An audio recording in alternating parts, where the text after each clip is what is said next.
Assalamualaikum warahmatullahi wabarakatuh, teman-teman semua penderita asam lambung, GERD, anxiety, psikosomatis dimanapun kalian berada. Semoga kalian diberikan kesembuhan, diberikan kesehatan, diberikan kesenangan, kebahagiaan, serta ketenangan. Amin amin ya robbal alamin. Baik, berjumpa lagi dengan saya tentunya di channel Berpikir Positif. Masih tetap mengupas gangguan asam lambung, GERD, anxiety, psikosomatis. Bagi teman-teman yang sedang mengalami gangguan asam lambung, GERD, anxiety, psikosomatis, perlu kalian ketahui semua itu tidak berbahaya. Semua itu tidak membuatmu memiliki penyakit kronis, tidak membuatmu memiliki penyakit berat, dan tidak membuatmu alias meninggoy. Enggak, teman-teman. Semua itu aman, hanya psikis kita lah yang sedang tidak baik-baik saja. Kita itu hanya di gangguan mental, teman-teman. Jadi apa-apa ditakutin. Terus ketika ada sensasi di area perut, dada, bahkan sampai ke tenggorokan, itu semua efek alias sensasi dari GERD-nya, teman-teman. Dan itu pun sebenarnya mudah cara mengatasinya. Cukup banyakin air hangat aja. Kalau seandainya perut sering merasakan begah, maka yang perlu kalian ketahui yaitu kalian makannya itu jangan berlebihan terlebih dahulu. Terus setiap makan itu kalian harus nikmati setiap kunyahan, terus rasakan, sadari bahwa kalian dalam posisi makan, teman-teman. Itu sesuai pengalaman saya. Baik, untuk season kali ini saya akan membahas tentang takut ketika hujan dan ketika ada angin atau kipas angin. Saya dulu juga seperti itu, teman-teman. Alangkah baiknya tonton sampai selesai agar kalian tidak gagal paham, jangan di skip. Dan bagi teman-teman yang baru saja bergabung, jangan lupa subscribe terlebih dahulu biar channel ini semakin berkembang. Kalau channel ini berkembang, tentunya akan menjadikan suatu kesemangatan bagi saya untuk selalu memotivasi, mengedukasi, minimalnya menemani teman-teman penderita asam lambung, GERD, anxiety, psikosomatis. Dan jangan lupa tekan tombol like-nya, komen, serta share video ini kepada teman-teman yang juga sedang mengalami gangguan asam lambung, GERD, anxiety, psikosomatis. Baik, kembali ke tema ya, teman-teman. Kenapa sering sekali merasakan ketakutan, badan jadi nggak enak, terasa nggak nyaman ketika musim hujan atau hujan turun. Juga selain itu sering mengalami kayak greges, badan lemes ketika ada angin atau kipas angin. Saya juga dulu seperti itu, teman-teman. Itu efek dari asam lambung GERD-nya, teman-teman. Ketika ketakutan itu efek dari anxiety. Nah, bagaimana cara mengatasi biar nggak sering mengalami ketakutan di musim hujan atau di saat hujan turun, juga nggak merasakan lemes, greges di saat ada angin atau terkena kipas angin atau terkena AC gitu. Maka mulai sekarang kalian harus bangkit, teman-teman ya. Harus bangkit, melakukan jalan-jalan pagi secara kontinu, setelah itu berjemur. Waktu yang efektif untuk jalan-jalan pagi yaitu sekitar jam 7-an, teman-teman. Itu sampai jam 10 pagi gitu. Dan semua itu terasa aneh, terasa kayak mau pingsan, keliengan ketika ada musim hujan atau di saat hujan turun. Itu tidak berbahaya, teman-teman. Itu nggak berbahaya, nggak membuatmu pingsan, nggak membuatmu memiliki penyakit kronis, nggak membuatmu teman-teman. Itu aman. Saya dulu juga seperti itu. Kebanyakan penderita anxiety itu kan sensitif sekali ketika ada hujan, terus terkena kipas angin, terkena AC gitu. Sensitif sekali. Kalau baru saja kena kipas angin langsung lemes, langsung greges, pandangan aneh ya kan, terus kayak ngambang, gemetar, tiba-tiba jantung berdebar-debar, nafas berat. Lah dari situ memicu kecemasan. Kebanyakan penderita anxiety pasti mengingatnya gitu. Ternyata itu adalah permainan dari anxiety. Terus sensasi seperti yang tadi saya sampaikan, seperti lemes, ngambang, kayak mau pingsan, itu efek dari GERD-nya, teman-teman. Nah, kalian berarti fokus ke penyembuhan asam lambung GERD, anxiety-nya, teman-teman. Nah, ketika kalian sudah mulai bangkit jalan-jalan pagi, kalian sudah mulai memberanikan diri untuk keluar, tentu itu akan ada perubahan. Dan tentunya itu tidak instan teman-teman, butuh proses. Saya dulu juga seperti itu, butuh proses. Tidak semudah membalikkan telapak tangan. Kalian cobalah praktekkan terlebih dahulu jalan-jalan pagi sampai 2 mingguan. Kalian rasakan perbedaannya. Tentu ada perbedaannya. Gitu. Saya dulu juga kena asam lambung GERD tipe psikosomatis sering sekali teman-teman. Apalagi kalau musim hujan, itu langsung hawanya itu pengennya di dalam rumah. Maksudnya kepengennya di dalam kamar. Sudah di dalam kamar pun rasanya udah nggak enak sama sekali, nggak nyaman sama sekali, cemas, takut, sensasi bermunculan, pandangan aneh, belum lagi keliengan, jantung berdebar-debar, nafas berat. Saya ngalamin itu. Dan izin Allah, alhamdulillah saya sudah sembuh teman-teman.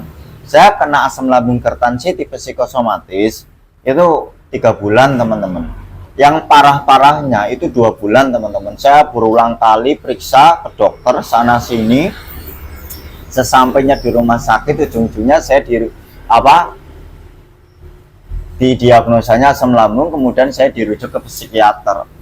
Berarti kan psikis saya teman-teman, asam lambung. Dan kata dokter pada saat itu kata dokter nggak berbahaya asam lambung itu, makanya saya nggak dirawat inap teman-teman, karena kata dokter itu nggak berbahaya, makanya saya nggak diinap. Bahkan saya sampai ngeyel, dok, tapi kok rasanya seperti ini dok, kayak mau dok, kayak mau pingsan dok. Nah, itu karena memiliki suatu ketramaan yang disebut istilah GERD. Lah, dari situlah, dari GERD itulah yang memicu rasanya itu nano-nano, rasanya itu nggak nyaman. Semua sensasi itu tidak berbahaya, hanya mengganggu di aktivitas saja teman-teman. Hanya mengganggu di aktivitas saja, yang mana sensasi itu menakut-nakuti kita sehingga kita terkontaminasi. Kebanyakan penderita asam lambung GERD tipe psikosomatis di awal kena asam lambung GERD tipe psikosomatis itu padahal masih terkontaminasi. Saya dulu pun juga seperti itu teman-teman. Nah, setelah saya mengetahui bahwa saya itu ujung-ujungnya dirujuk ke psikiater hanya gangguan psikis, setelah saya melewati EKG spesialis penyakit dalam, saya EKG ronsen, nyatanya semua normal, ujung-ujungnya saya dirujuk ke psikiater. Dan mulai dari situlah saya berlatih agar saya tidak terkontaminasi oleh pikiran-pikiran yang negatif. Kebanyakan penderita anxiety disorder, saya paham betul, saya merasakan. Kebanyakan penderita anxiety disorder itu takut alias nggak siap juga awal-awal kena itu merasakan seperti kayak mau itu GERD teman-teman. Dari situlah menjadi suatu ketraumaan. Tidak mungkin orang terkena GERD kalau dulunya dalam keadaan netral. Semua orang yang kena GERD, asam lambung GERD itu berawal dari depresi, stres, trauma. Bisa jadi kalian yang kena asam lambung GERD dulu banyak pikiran, memiliki beban yang berat, memiliki beban pikiran yang berat, sehingga kalian itu terpikirkan terus menerus, kalian itu mengurung, kalian mengingat-ingat masalah yang tak kunjung selesai. Nah, maka yang kalah lambungnya teman-teman, asam lambungnya itu.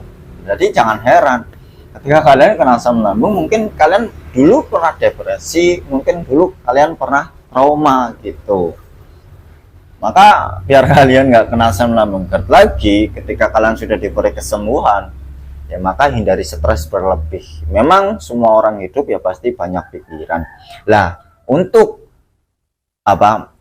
berhati-hati karena kalian sudah terlanjur kena asam lambung GERD, alangkah baiknya nanti setelah sembuh teman-teman, kalian jangan terlalu stres gitu. Sekiranya kok nggak penting-penting amat, jangan dipikir lagi gitu loh, jangan dipikir terus menerus yang membuat kalian stres gitu. Tentu gini teman-teman, tentu orang yang kena asam lambung GERD anxiety psikosomatis itu semua masalahnya itu jadi hilang memang, ya kan? Karena apa? Karena sudah tertutup oleh ketakutan-ketakutan yang saat ini diderita, yang saat ini dialami gitu. Takut penyakit kronis, takut penyakit berat, takut gitu kan. Dan semua aktivitas itu nggak ada nyamannya sama sekali. Makanya saya salut ya bagi penderita asam lambung gerd sensitif psikosomatis yang masih tetap bertahan, masih tetap semangat menuju kesembuhan, semangat berproses menuju kesembuhan, ketambahan juga berjuang mencari nafkah, tetap bekerja. Itu saya salut sekali, luar biasa hebatnya, hebat sekali lah gitu, luar biasa. Maka pokoknya ujian terbesar menurut saya teman-teman itu ya gangguan asam lambung gerd sensitif psikosomatis. Kalau orang diuji nggak punya uang, itu pasti tetap ada solusinya. Tapi kalau orang yang sudah kena gangguan asam lambung gerd sensitif psikosomatis, saya yakin itu ujian terbesar. Karena apa? Setiap hari itu dihantui oleh pikiran-pikiran negatif yang tanpa kita minta, tanpa kita memikirkan, tiba-tiba pikiran itu datang dengan sendirinya kan. Kebanyakan penderita anxiety disorder kan lebih banyak berpikir negatif, juga lebih mudah menerima hal-hal yang negatif. Kebanyakan bagi penderita asam lambung gerd sensitif psikosomatis itu menjadi suatu ancaman. Itulah permainan anxiety teman-teman. Saya pun dulu juga seperti itu. Dan paling susah bagi penderita asam lambung gerd sensitif psikosomatis itu menghilangkan pikiran-pikiran yang nano-nano yang menakutkan, yang negatif itu. Banyakkan penderita asam lambung gerd sensitif psikosomatis yang paling susah itu menghilangkan atau membuang pikiran-pikiran yang negatif yang selalu mengingat penyakit kronis, penyakit berat dan M itu. Itu pengalaman saya. Kalau soal sensasi itu sebenarnya hilang dengan sendirinya kan teman-teman. Tapi yang susah itu pikiran negatifnya kan.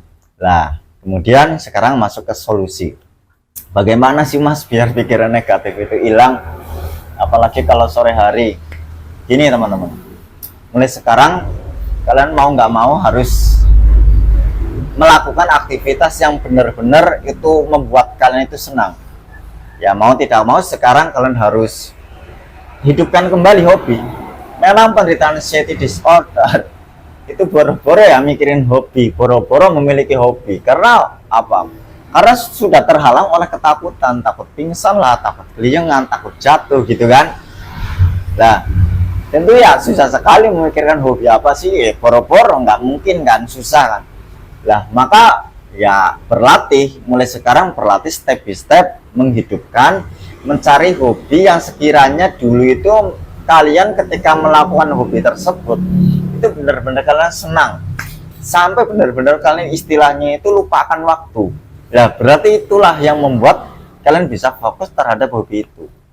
Ini ya apa, hidupkan kembali hobi-hobi kalian.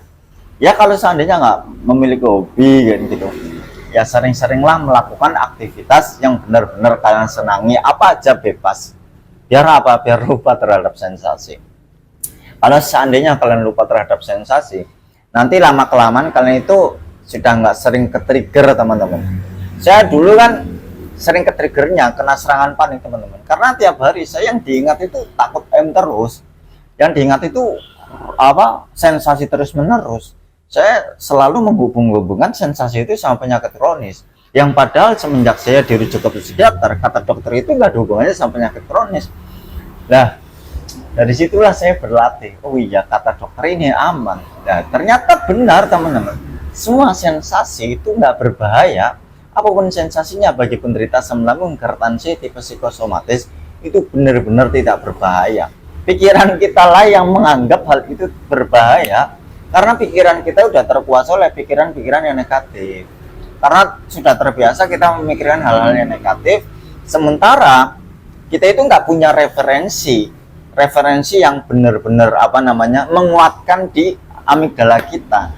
Jadi kesimpulannya, amigdala atau alam bawah sadar kita itu benar-benar sudah terkuasai oleh pikiran-pikiran yang menakut-nakuti atau pikiran yang negatif itu. Nah tentunya penyembuhannya itu ya butuh proses teman-teman, butuh proses. Yang penting kalian ingat kata-kata saya, apapun sensasinya bagi penderita asam lambung gerd sensitif psikosomatis itu tidak berbahaya sama sekali teman-teman. Nyatanya saya 3 bulan alhamdulillah udah sembuh. Saya parah betul dulu teman-teman. Saya takut di keramaian, Nih, kalau nggak percaya, yang saya takutin teman-teman, saya dulu itu ya takut denger ambulan, takut denger burung di malam hari, di kesepian takut, di keramaian takut, mau keluar rumah takut, pikirannya udah ngaco. Belum lagi sebelum sampai di lokasi pun pikirannya nanti kalau berpapasan sama tronton, nanti saya ketabrak dulu dan sebagainya. Pikirannya seperti itu. Kalau jatuh gimana, kalau nanti pingsan gimana. Terus kalau sudah di lokasi nanti makan apa, nanti ada makanan sesuai saya enggak, sampai seperti itu dulu teman-teman. Nanti kalau kambuh di situ gimana, mau mandi pun saya takut, mau tidur takut teman-teman. Kalau tidur saya itu susahnya minta ampun, belum lagi mimpi buruk, mudah terkejut juga teman-teman, udah terkejut. Kemudian kalau bangun tidur itu rasanya aneh, seakan-akan itu pikirannya wah ngaco banget teman-teman. Pikirannya itu bangun tidur itu, kalau bangun tidur. Belum lagi kalau dengar kabar duka takut teman-teman, kabar duka takut sekali, langsung gemeter, jantung berdebar-debar, nafas berat. Dan sensasinya saya mengalami semua dari ujung kepala sampai ujung kaki teman-teman, dan semua itu adalah bentuk respon tubuh alias psikosomatik karena kita itu terkena gangguan anxiety teman-teman. Jadi wajar. Belum lagi GERD-nya, GERD juga menimbulkan sensasi teman-teman, memicukan sensasi, memunculkan sensasi. Jadi janganlah heran, kalian jangan takut lagi kalau kalian sering menuruti, kemudian kita selalu mempercayai pikiran-pikiran yang negatif yang padahal kita sedang dipermainkan oleh anxiety, sementara otak amigdala kita tidak berfungsi kali ya, kita itu sedang sedang dipermainkan anxiety, sehingga amigdala kita itu tidak normal, tidak fungsi, makanya menjadi ancaman semua teman-teman. Semua itu tidak berbahaya, tidak membuatmu teman-teman. Ketika kalian selalu memikirkan itu menguras energi teman-teman. Takut itu menguras energi, nanti ujung-ujungnya kena serangan panik seperti saya dulu teman-teman, gitu, karena dulu belum yakin gitu. Pokoknya udah ingat kata-kata saya ya, harapan saya semoga kalian tersugesti gitu loh, kalian tersugesti. Terus kalian jangan terlalu memperhatikan perubahan tubuh teman-teman. Kalau kalian selalu memperhatikan perubahan tubuh, wah asli pasti kalian itu ujung-ujungnya kena serangan panik, ujung-ujungnya kalian mengingat takut lagi. Kebanyakan berita anxiety itu kan selalu memperhatikan perubahan tubuh, bahkan tiap hari itu selalu diperhatikan, TV dilihatin terus menerus ya kan, langsung waduh ini kempot gimana ya, jangan-jangan nggak lama lagi pikirannya penderita anxiety itu seperti itu semua dihubungkan sama gitu. Terus kemudian urusan pikir ya kan, tangan kuning dipikir, rambut rontok dipikir, beranggapan stroke, beranggapan kanker. Kebanyakan penderita anxiety itu kebanyakan penderita anxiety disorder itu selalu jangan-jangan. Maka hindari jangan-jangan teman-teman, hindari jangan-jangan, selalu mengait-ngaitkan sensasi itu sama penyakit kronis. Itu nggak ada hubungannya sama penyakit kronis teman-teman, aman. Nah, karena kalian sudah terkena gangguan asam lambung GERD anxiety psikosomatis teman-teman, ya mau tidak mau harus memperbaiki ya pola pikirnya. Pola pikirnya itu mulai sekarang kalian harus hindari stres atau memikirkan hal-hal yang berat terlebih dahulu. Kalau kalian stres sedikit aja, itu sesuai pengalaman saya teman-teman, wah langsung ke trigger, langsung kumat, sensasinya pada muncul. Nah kalau sensasinya pada muncul, wah langsung pikirannya itu kronis, berat, pikirannya seperti itu. Maka hindari untuk sementara ini, hindari berpikir atau memiliki pikiran yang stres, pikiran yang berat. Kalau seandainya tidak menemukan solusi, ya kalian berunding lah, berdiskusi lah, gitu teman-teman, dirembuk istilah Jawanya, biar nggak stres. Kalau seandainya itu hal sepele, ya udah jangan dipikir, jangan diingat terus menerus, rasa nggak enakan itu dibuang.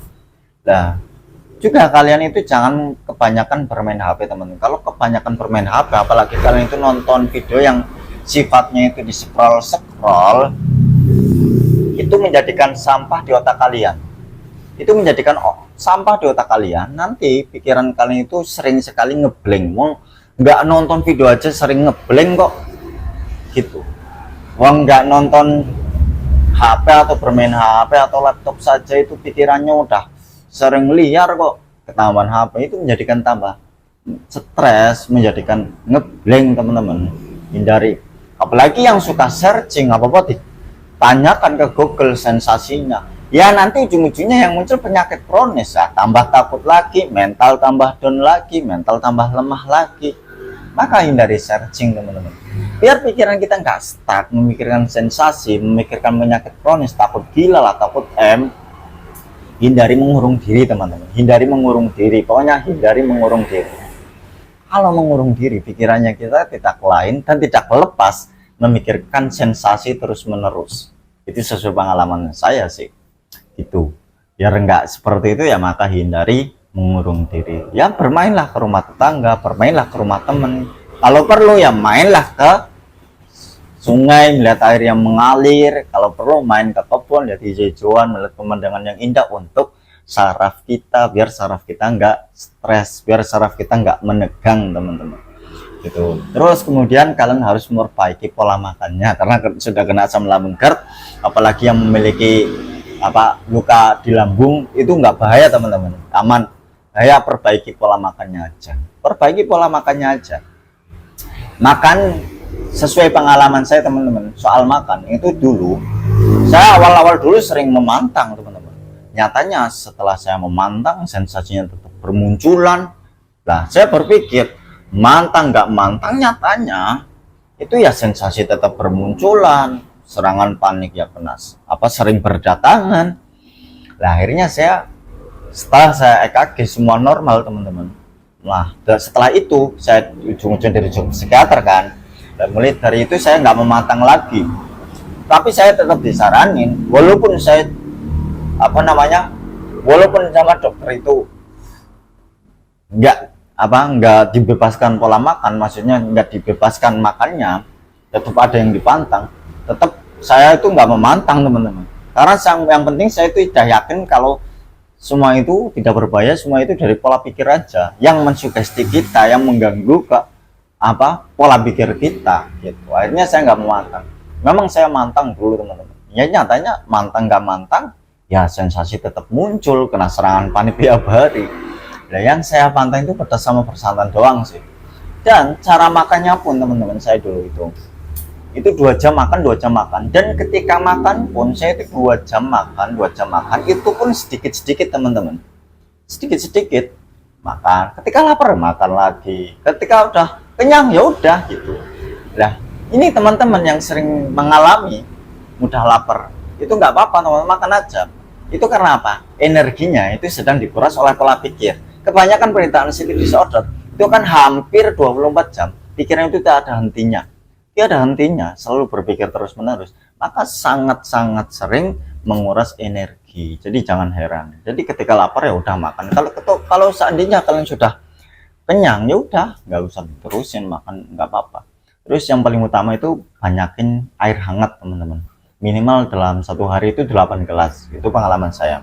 Terus etika juga harus diperhatikan teman-teman. Sebelum makan hindari was-was, khawatir, cemas, takut, itu hindari itu teman-teman. Kalau seandainya cemas, bimbang ya kan sebelum makan, nanti hormon serotonin itu nggak diraih. Karena apa? Karena pencernaan kita sudah nggak netral, karena kita diambang oleh ketakutan, was-was, sama bimbang itu, sama cemas juga gitu. Maka hindari was-was, khawatir, cemas, takut, itulah sebelum makan. Nikmati setiap kunyahan. Kemudian kalian harus memperbaiki pola hidupnya. Mulai sekarang yang masih begadang, hindari begadang. Kalau seandainya kalian itu belum bisa tidur alias insomnia, susah sekali tidur, alangkah baiknya kalian sebelum tidur itu dengerin musik relaksasi. Pengalaman saya dulu, kalau seandainya kalian itu takut ketika mau tidur, dengerin video saya. Semoga ya membantu biar kalian itu nggak tegang, nggak takut, nggak cemas, biar kalian tenang gitu loh. Dengerin video-video saya, apapun sensasinya itu tidak berbahaya teman-teman. Kalau seandainya kalian itu sudah lega, maka ya udah jangan bermain HP terus-menerus teman-teman. Kalau perlu kalian beli handset, nyalakan video saya, biarkan, letakkan, kalian dengerin pakai handset.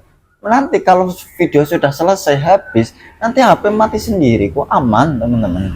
Apapun sensasinya itu tidak berbahaya. Minimal dalam satu hari itu 8 jam tidurnya teman-teman, minimal. Karena kenapa kebanyakan menderita anxiety disorder itu susah sekali tidur? Karena pikiran masih liar, pikiran masih banyak, apalagi ditakutin oleh anxiety, takut gak bangun gitu kan. Nah itu yang mengakibatkan jadi susah tidurnya di situ. Maka biar kalian nggak susah tidur ya, carilah hal yang menenangkan, relaxkan gitu teman-teman. Kemudian ya harus perbaiki jalan-jalan pagi. Pokoknya kalian konsisten aja jalan-jalan pagi terus menerus. Itu pengalaman saya sembuhnya itu seperti itu teman-teman. Pokoknya perbaiki pola tidurnya. Tidurnya itu ya harus tertib, juga olahraganya juga tertib. Itu saya lakukan jalan-jalan terus optimis, walaupun saya dihadang kayak mau pingsan, kayak mau jatuh, saya tetap semangat teman-teman. Karena itu memang efek dari anxiety saja, itu bentuk respon tubuh saja. Ketika kita memaksakan mendobrak mental, tentunya lama-kelamaan itu akan hilang kalau kita konsisten jalan-jalan pagi. Asal itu jangan selalu mengikuti pikiran-pikiran negatif itu, lakukan terus-menerus. Setelah itu berjemur teman-teman. Juga perlakukan diri kalian seperti orang sehat. Kebanyakan penderita anxiety disorder yang masih tetap terperangkap anxiety disorder karena menganggap bahwa kita itu memiliki penyakit kronis, bahwa menganggap kita itu nggak baik-baik saja atau memiliki penyakit, padahal kita nggak memiliki penyakit teman-teman, hanya gangguan asam lambung, GERD, anxiety, psikosomatis, hanya gangguan saja teman-teman. Maka perlakukan diri kalian seperti orang sehat. Mulai sekarang kalian harus melatih apa yang kalian takuti. Ayolah step by step berlatih mendobrak mental yang ngacak-ngacak itu. Mulai sekarang jangan kebanyakan mengurung, berlatih bersosialisasi, berlatih berinteraksi, bermain ke rumah teman, bermain ke rumah tetangga. Apapun sensasinya itu tidak berbahaya teman-teman. Pokoknya tetap semangat, tetap berjuang, jangan pernah menyerah. Pasti gangguan ini akan hilang, pasti gangguan ini akan bisa terlewati teman-teman. Jangan khawatir, saya bisa sembuh. Banyak juga yang sudah sembuh dan banyak juga yang mengalami sampai bertahun-tahun ya juga sembuh, ya masih hidup teman-teman. Tetap semangat, jangan menyerah. Perlakukan diri kalian seperti orang sehat. Kalian hanya di gangguan psikis saja, kalian tidak memiliki penyakit berat. Lah ketika kalian masih takut ketika musim hujan atau hujan turun atau terkena angin seperti kipas angin atau AC, itu wajar teman-teman. Saya dulu gitu. Solusinya udah kalian jalan-jalan pagi dan berjemur aja secara kontinu, secara konsisten. Nanti kalian rasakan perbedaannya, pasti sudah nggak takut lagi. Asal kalian konsisten ya, konsisten jalan-jalan pagi dan berjemur. Itu pengalaman saya teman-teman. Tetap semangat, saya doakan semoga kalian lekas sembuh, lekas membaik, cepat diberi kesembuhan, diberi kesehatan, diberi kebahagiaan, kesenangan dan ketenangan. Amin amin ya robbal alamin. Kurang lebihnya mohon maaf yang sebesar-besarnya. Wassalamualaikum warahmatullahi wabarakatuh.